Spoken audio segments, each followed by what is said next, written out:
Let me now turn it over to Senator Tom Udall, whom I'm sure you know as a champion of clean energy from his work in the House to his work here in the Senate. He is the leading sponsor of our work to get more clean, renewable energy into this country's economy.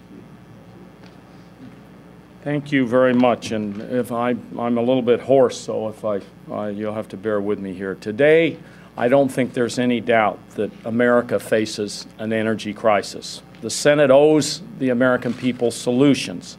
But this resolution is an attempt to bury our heads in the sand and ignore reality. The reality is that our dependence on foreign oil is a threat to our national security.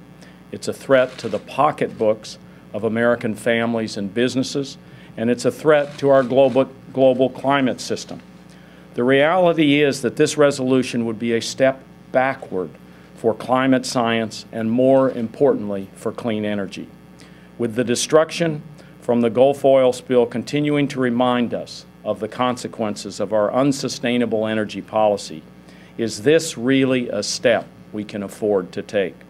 I think the people here today, all of us, veterans, entrepreneurs, health experts, environmentalists, know the answer to that question. For years, I've been advocating for a policy on energy called Do It All, Do It Right.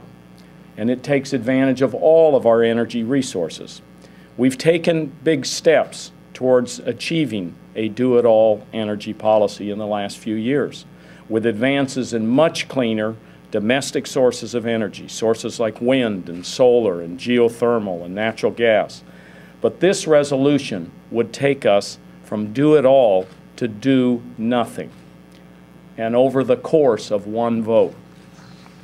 A vote for this resolution would force the United States to use another 450 million barrels of oil, most of which would be imported.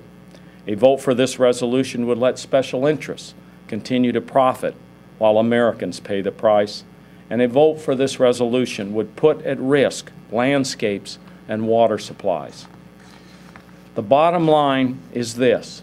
A vote for this resolution would mean amending the Clean Air Act with a bailout for special interest polluters, and that's something we can't let happen.